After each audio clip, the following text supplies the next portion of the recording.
নমস্কার, আমি মিমি। শুরু করছি সকালের সুপার প্রাইম টাইম। শুরুতেই আপনাদের নিয়ে যাব ঝাঁসিতে। বক্তব্য রাখছেন প্রধানমন্ত্রী মোदी।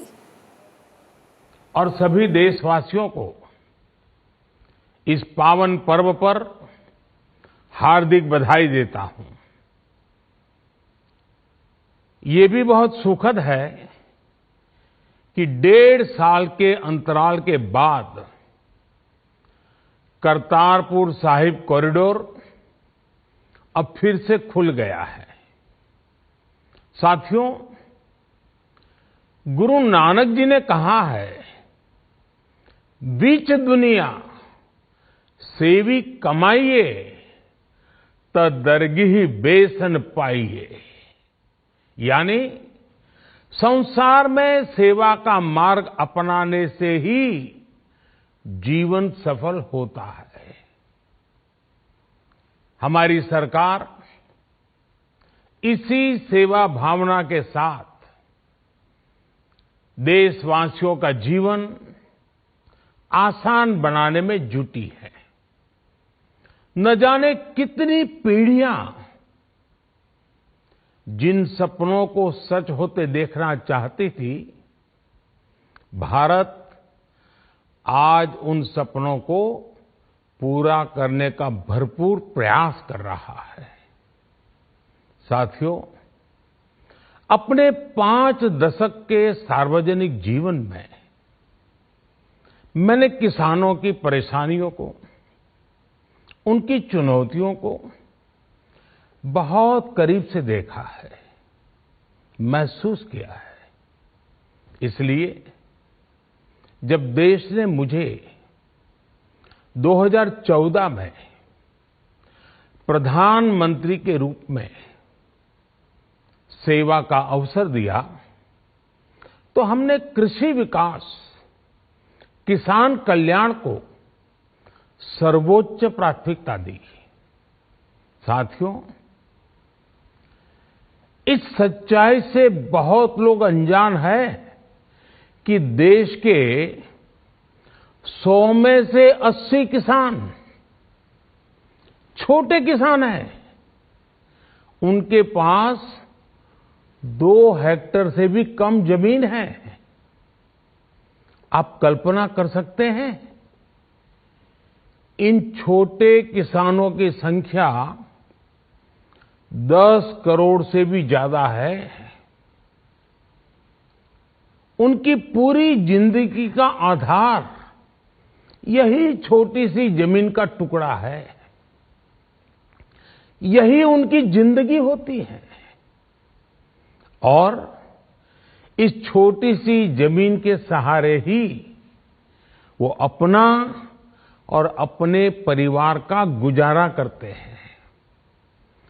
पीढ़ी दर पीढ़ी परिवारों में होने वाला बंटवारा इस जमीन को और छोटा कर रहा है।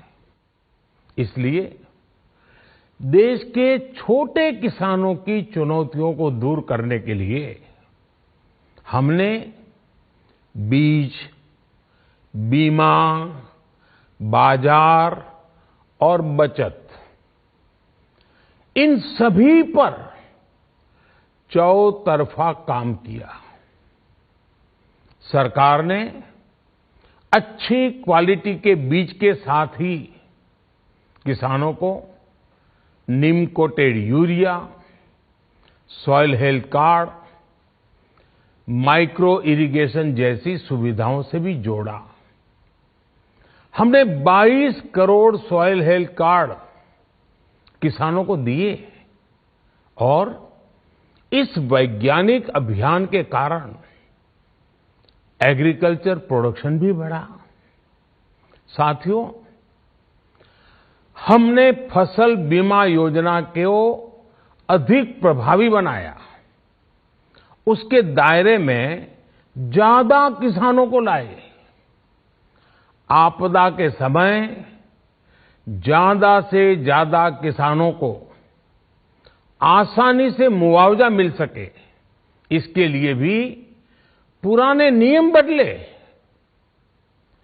इस वजह से बीते 4 साल में 1,00,000 करोड़ रुपए से अधिक का मुआवजा हमारे किसान भाई बहनों को मिला है। हम छोटे किसानों और खेत में काम करने वाले श्रमिकों तक बीमा और पेंशन की सुविधाओं को भी ले आए। छोटे किसानों की जरूरतों को पूरा करने के लिए सीधे उनके बैंक खातों में 1,62,000 करोड़ रुपए ट्रांसफर किए, सीधे उनके खाते में। साथियों, किसानों को उनकी मेहनत के बदले उपज की सही कीमत मिले, इसके लिए भी अनेक कदम उठाए गए। देश ने अपने रूरल मार्केट इंफ्रास्ट्रक्चर को मजबूत किया। हमने एमएसपी तो बढ़ाई है, साथ ही साथ रिकॉर्ड सरकारी खरीद केंद्र भी बनाए। हमारी सरकार द्वारा की गई उपज की खरीद ने पिछले कई दशकों के रिकॉर्ड तोड़ दिए हैं। देश की 1,000 से ज्यादा मंडियों को ई-नाम योजना से जोड़कर हमने किसानों को कहीं पर भी अपनी उपज बेचने का एक प्लेटफॉर्म दिया। और इसके साथ ही देश भर की कृषि मंडियों के आधुनिकीकरण पर भी हमने करोड़ों रुपए खर्च किए। साथियों, आज केंद्र सरकार का कृषि बजट पहले के मुकाबले 5 गुना बढ़ गया है। हर वर्ष 1,25,00,000 करोड़ रुपए से अधिक कृषि पर खर्च किए जा रहे हैं। 1,00,000 करोड़ रुपए के एग्रीकल्चर इंफ्रास्ट्रक्चर फंड के माध्यम से गांव और खेत के नजदीक भंडारण, इसकी व्यवस्था, कृषि उपकरण जैसी अनेक सुविधाओं का विस्तार, ये सारी बातें तेजी से हो रही है। छोटे किसानों की ताकत बढ़ाने के लिए 10,000 एफपीओ किसान उत्पादक संगठन बनाने का अभियान भी जारी है। इस पर भी करीब 7,000 करोड़ रुपए खर्च किए जा रहे हैं।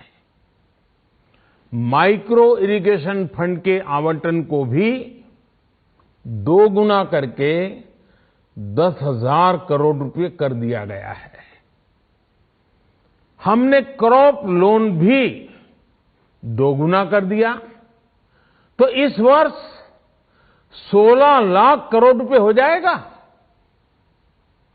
अब पशुपालकों को मछली पालन से जुड़े हमारे किसानों को भी किसान क्रेडिट कार्ड का लाभ मिलना शुरू हो गया है। यानी हमारी सरकार किसानों के हित में हर संभव कदम उठा रही है, लगातार एक के बाद एक नए कदम उठाती जा रही है। किसानों की आर्थिक स्थिति सुधरे, उनकी सामाजिक स्थिति मजबूत हो, इसके लिए पूरी ईमानदारी से काम कर रही है। साथियों, किसानों की स्थिति को सुधारने की इसी महाअभियान में देश में 3 कृषि कानून लाए गए थे। मकसद ये था कि देश के किसानों को, खासकर छोटे किसानों को और ताकत मिले, उन्हें अपनी उपज की सही कीमत और उपज बेचने के लिए ज्यादा से ज्यादा विकल्प मिले।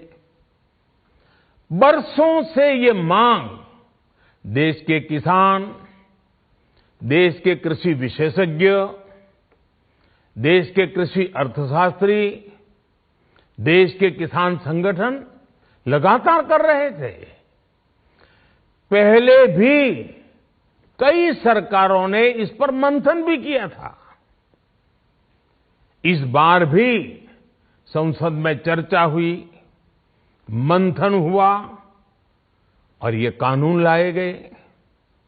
देश के कोने कोने में कोटि-कोटि किसानों ने, अनेक किसान संगठनों ने इसका स्वागत किया, समर्थन किया। मैं आज उन सभी का बहुत बहुत आभारी हूं, धन्यवाद करना चाहता हूं।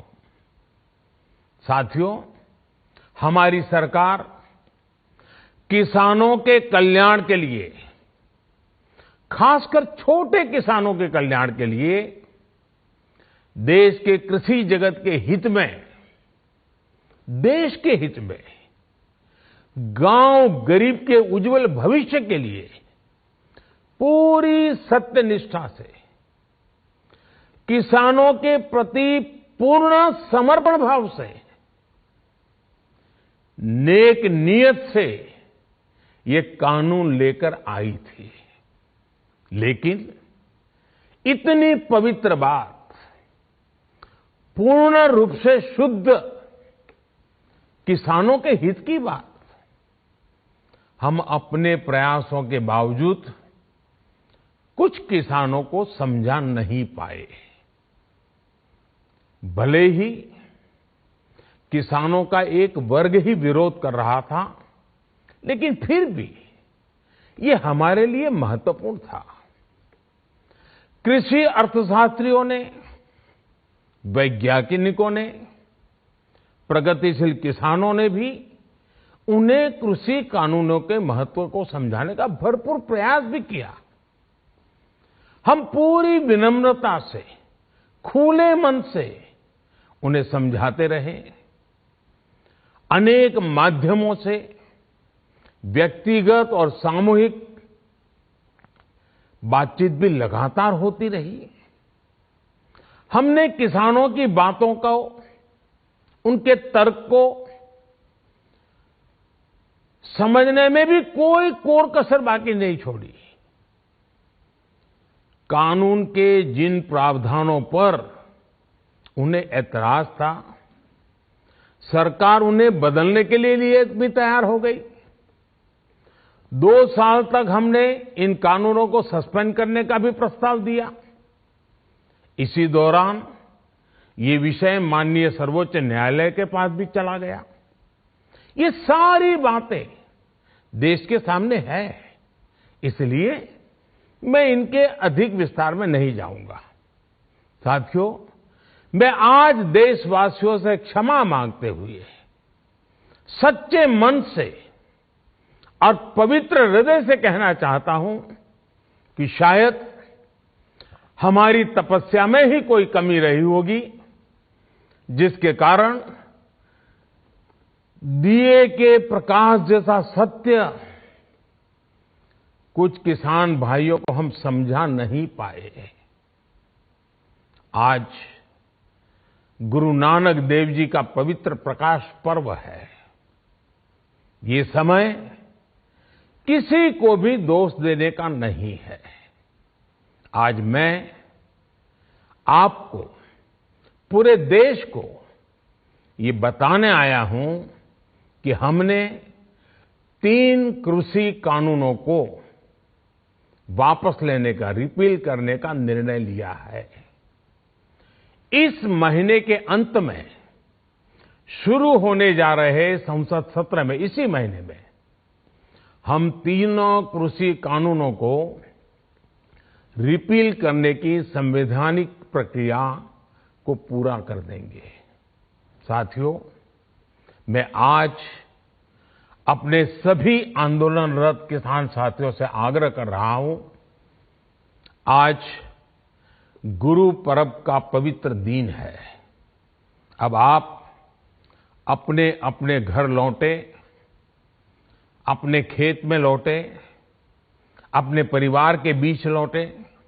आइए एक नई शुरुआत करते हैं, नए सिरे से आगे बढ़ते हैं। साथियों, आज ही सरकार ने कृषि क्षेत्र से जुड़ा एक और अहम फैसला लिया है। जीरो बजट खेती यानी प्राकृतिक खेती को बढ़ावा देने के लिए देश की बदलती आवश्यकताओं को ध्यान में रखकर क्रॉप पैटर्न को वैज्ञानिक तरीके से बदलने के लिए